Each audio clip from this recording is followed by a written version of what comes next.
In this video, we shall prove the orbit stabilizer theorem. So we start with the definition of stabilizer of a point. Let G be a group of permutations on a set S. G may not be the whole symmetric group.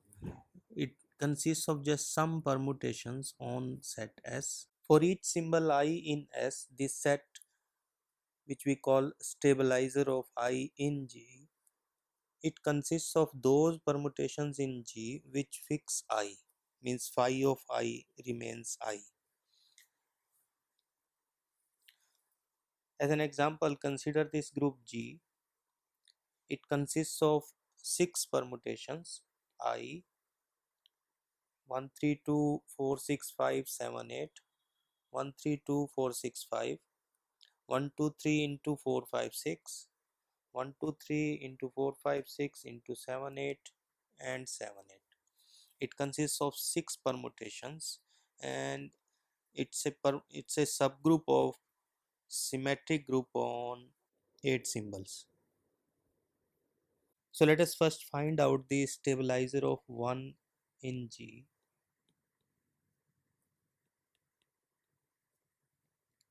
Stabilizer of 1 in G consists of those permutations from G which fix 1. Identity permutation fixes all the symbols, so identity will always be there in all the stabilizers. So stabilizer of 1 contains I. In this permutation 1 goes to 3, so under this permutation 1 is not stabilized, so it will not come in this set stabilizer of 1 in G. This also permutes 1 goes to 3 here, in this 1 goes to 2, in this also 1 goes to 2, but here 1 is not appearing, so 7 8 fixes 1. So this permutation 7 8 will be in the stabilizer of 1. Now let us find out stabilizer of 2 in G. I will always be there. Under this first 2 goes to 1, so 2 is not stabilized. This also will not come, so only 7 8 will come. So this is stabilizer of 2 in G. Similarly, you can find out stabilizer of 4 in G is equal to I and 7 8, and stabilizer of 7 in G, this will consist of 3 elements: identity 1 3 2 4 6 5 and 1 2 3 4 5 6. This is stabilizer of 7 in G. We can easily observe that stabilizer of I in G is a subgroup of G. So we have stabilizer of I equal to phi in G such that phi I equal to I. Take 2 elements in stabilizer of I, phi and psi. So phi will fix I and psi will also fix I. Now since phi is invertible, it's a 1 1 and on 2 map. So phi inverse I will also be I. Now let us apply this phi inverse psi on I. Then it is equal to phi inverse of psi of I. Psi of I is I, so it is phi inverse I. But phi inverse I is also I, so it is I. So I is fixed under this map phi inverse psi. So that means phi inverse psi belongs to stabilizer of I in G, and this shows that stabilizer of I is a subgroup of G. We now define orbit of a point. So again G is a group of permutations on a set S. For each point I in S, we take the images of I under all the permutations in G. Means we apply phi one by one on I and we collect all the images. and this set is called the orbit of I in G. As an example, consider this group again G consisting of 6 permutations on 8 symbols. Let us find out orbit of 1 under G. So we shall apply all the permutations of G on 1 by 1. When we apply the first permutation, identity permutation on 1, we get I of 1, that is 1 again. So orbit of 1 contains 1. When we apply this second permutation, under this permutation 1 goes to 3. So image of 1 is 3 under this permutation. So we get 3 in this orbit of 1. Here also 1 goes to 3. So we are not getting any new element, new point. Here 1 goes to 2, so we get 2. Here also 1 goes to 2, and here 1 goes to 1. So this is the orbit of 1 in G. Similarly, you can find out that this is also equal to orbit of 2 and also equal to orbit of 3. Now let us find out orbit of 4 in G. Orbit of 4 in G, under I 4 goes to 4, so we get 4. In this permutation 4 goes to 6, so we get 6. Here also 4 goes to 6. Here 4 goes to 5. Here 4 goes to 5, and here 4 goes to 4. So this is the orbit of 4 in G. You can check that this is also equal to orbit of 6 in G and also equal to orbit of 5 in G. Now let us find out orbit of 7 in G. Under I 7 goes to 7, so we get 7. Under this permutation 7 goes to 8. Here 7 goes to 7. Here also 7 goes to 7. Here 7 goes to 8, and here also 7 goes to 8.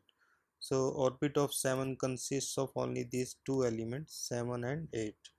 And you can check that this is also equal to orbit of 8 under G. So this way we can find out the orbits of all the points. We observe that the orbits of a set partition the set. For this, let us take a point I in S.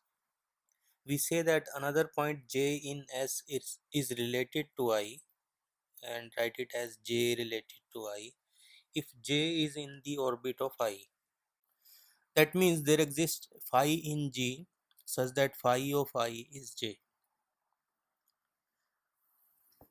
Now clearly I is related to I because I we can write down as I of I. I is identity permutation. So this relation is reflexive. Suppose I is related to J, then there will be a psi in G such that psi of J is I. This will imply that psi inverse I is J, where psi inverse is in G. Psi is a 1 1 and 1 2 map, so its inverse exists. So image of I under psi inverse is J, so that means J is related to I. Now suppose that I is related to J and J is related to K, then there exist psi and alpha permutations in G such that psi of J is I and alpha of K is J. Now if we apply psi alpha on K, we get psi of alpha of K, but alpha of K is J, so it is psi of J and psi of J is I. So psi alpha under K is I, so that means K is related to I, and so I is related to K because already we have shown that relation is symmetric. So this relation is an equivalence relation on S, and so all the orbits partition the set S. We now prove the orbit stabilizer theorem. Theorem says that if G is a finite group of permutations of a set S, then for any point I in S, the order of G is the product of orbit of I and stabilizer of I. So let G modulo stabilizer of I in G denote the left cosets of stabilizer of I in G. Remember that this is not a group, it is just a set of left cosets of stabilizer of I in G. Then by Lagrange's theorem we know that the order of this set is equal to order of G divided by the order of stabilizer of I. To prove the result, we shall establish a 1-1 correspondence between G modulo stabilizer of I and orbit of I. So this will show that their orders are same, and so this will prove the result that order of G is the product of orbit of I and stabilizer of I. To prove that G modulo stabilizer of I and orbit of I have the same number of elements, we define a map T from G modulo stabilizer of I to orbit of I, and the map is defined this way, that T of phi times stabilizer of I. Remember, elements of G modulo stabilizer of I are of this form, some element of G and into stabilizer of I, cosets made by the elements of G with stabilizer of I. So we map phi stabilizer I to phi of I, and phi of I is in the orbit of I. So this way we have a map from G modulo stabilizer of I to orbit of I, and we shall show that this map T is both 1-1 and onto. Since T is defined on cosets, we first show that T is well defined. So suppose that two cosets are same. One coset is made by phi and other one is made by psi. If these two cosets are same, then phi inverse psi is in stabilizer of I.